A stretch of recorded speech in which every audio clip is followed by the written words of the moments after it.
বন্দে মাতরম। সুজলা সুফলা শস্য শ্যামলা, আমার ওই বঙ্গভূমির মাটিতে আজ ফিরে যাওয়ার ডাক এসেছে।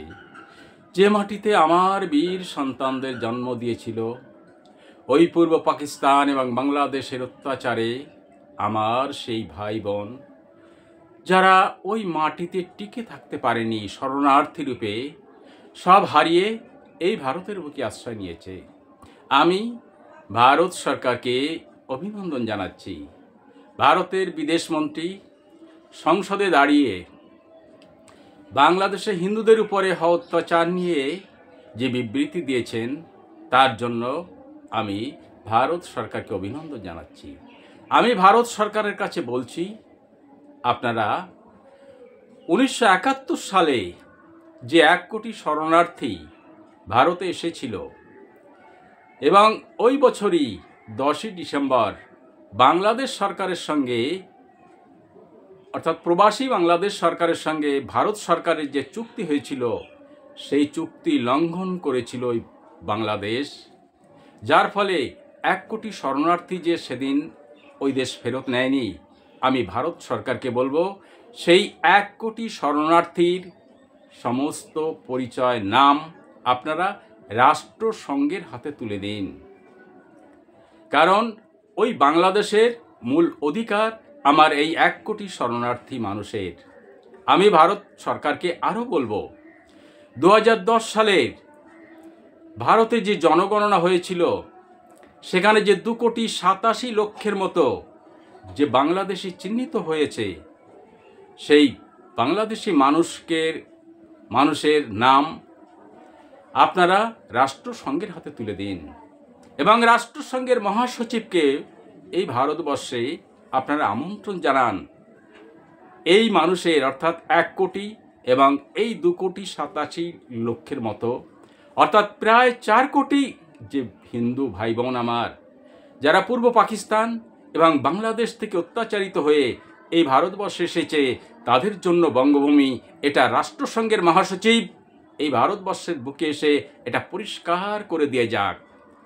আমি বলি এই ভারতবর্ষের সাংবাদিকদের, বন্ধু, আপনারা পরিষ্কার করে এই তথ্যটা শুধু সামনে আনুন।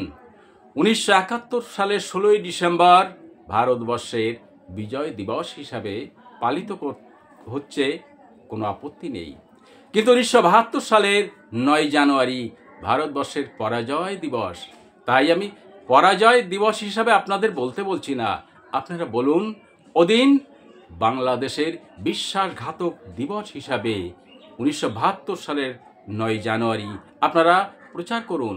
আপনারা সেই মিটিং সমস্ত মিডিয়ায় আপনারা প্রকাশ করুন, যেদিন শ্রীমতী ইন্দিরা গান্ধী শেখ মুজিবরকে কত আকুতি মিনতি করে বলছে যে আমি সব করেছি, ওই বাংলাদেশ সৃষ্টির জন্য সারা পৃথিবী ঘুরেছি এবং শেখ মুজিবরকে ছাড়িয়েছি, এবার শরণার্থী ফেরত নিয়ে যাওয়া হোক।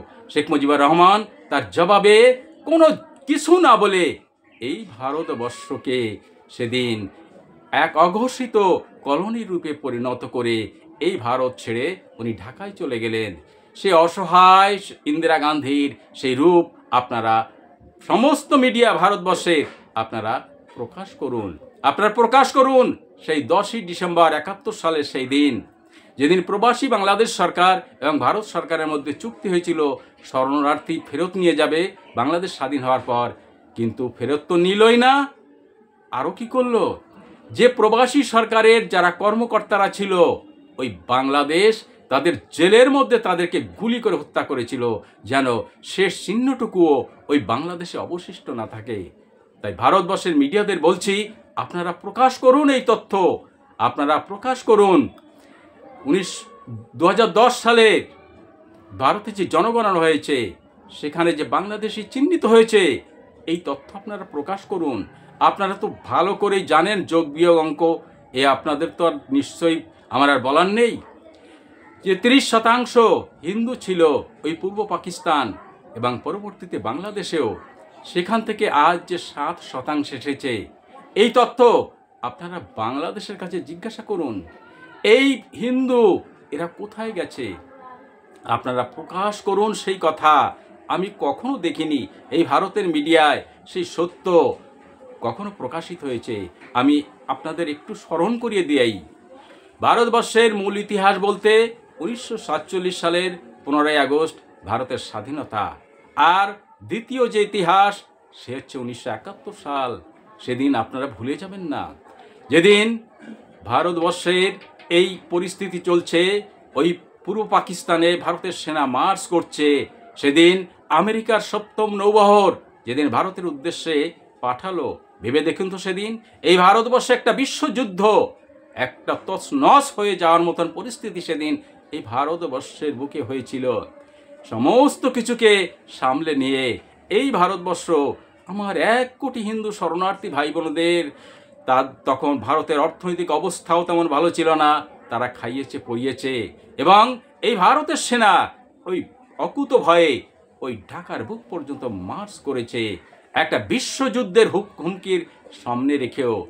কিন্তু কি হলো, সেই বাংলাদেশ সৃষ্টি হলো ঠিক, কিন্তু ভারতের কাছে ওই বাংলাদেশ হলো এক রাহু।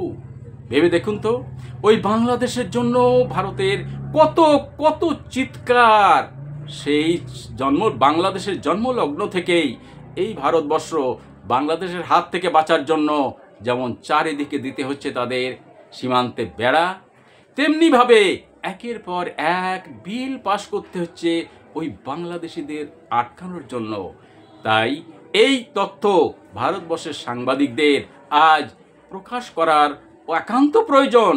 আমি বলি, এই পশ্চিমবঙ্গ সরকার, ভারত সরকার এবং রাষ্ট্রসংঘকে আপনারা 1 মাসের মধ্যে আমাকে এটা জানান, কারণ সংবিধানগতভাবে এই অধিকার আমার প্রাপ্য। আপনারা কখন কিভাবে আমার শেল্টার দিচ্ছেন, আমাকে অর্থনৈতিক সহযোগিতা করছেন, আমার নিরাপত্তা দিচ্ছেন, এটা আমি আবারও বলি, পশ্চিমবঙ্গ সরকার, ভারত সরকার এবং রাষ্ট্রসংঘ সম্মিলিতভাবে আমাকে জানান। আমাকে প্রবাসী সরকারের রাষ্ট্রপ্রধানের উপযুক্ত মর্যাদা আপনারা ঠিক কখন এবং কিভাবে দিচ্ছেন।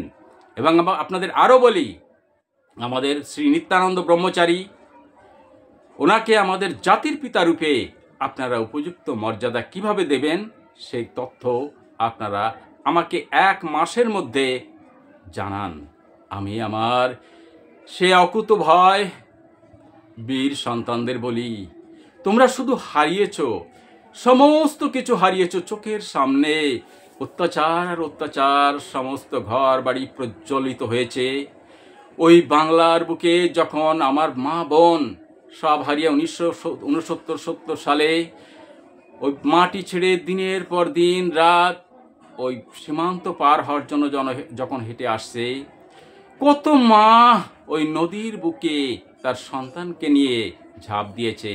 এপার এসে ওই বালিশকে কোলে করে সে অপেক্ষা করে আছে। কত যুবক আমার ওই চুকনগরের মাঠে তাদের জীবন চলে গিয়েছে, সার করে দাঁড় করিয়ে ওই পূর্ব পাকিস্তানের সেনা তাদের সোজা ব্রাশ ফায়ার করেছে। আমার সেই তরুণ তাজা নওজওয়ানের প্রাণ ওখানে বিসর্জন গিয়েছে। ওই সবুজ মাঠ সেদিন রক্তে লাল হয়ে গেছে। তাই আর নয়, আর আমি সময় দেব না। এবার আমার মাটি, ওই খুলনা, যশোর, বরিশাল, ফরিদপুর, ওই পটুয়াখালী, কুষ্টিয়ার মাটি নিয়ে আমার স্বাধীন বঙ্গভূমি গঠনের জন্য আমি আমার সমস্ত সমর্থক বঙ্গসেনাদের বলছি, তোমাদের আর 1 মুহূর্ত অপেক্ষা করা চলবে না। ভারতবর্ষের সমস্ত প্রদেশে আমার মানুষ ছড়িয়ে আছে, তোমাদের সমস্ত প্রদেশে প্রদেশে ছুটে যেতে হবে, আমার সমস্ত মানুষকে একত্রিত করতে হবে। এবার ডাক এসেছে তোমাদের ওই মাটিতে ফিরে যাওয়ার। ওই খুলনা, যশোর, বরিশাল, ফরিদপুর, পটুয়াখালীর, কুষ্টিয়ার মাটি নিয়ে যতক্ষণ তোমাদের স্বাধীন বঙ্গভূমি প্রতিষ্ঠিত না হচ্ছে, ততক্ষণ তোমরা কদমে কদমে এগিয়ে যাবে। জয় বঙ্গ।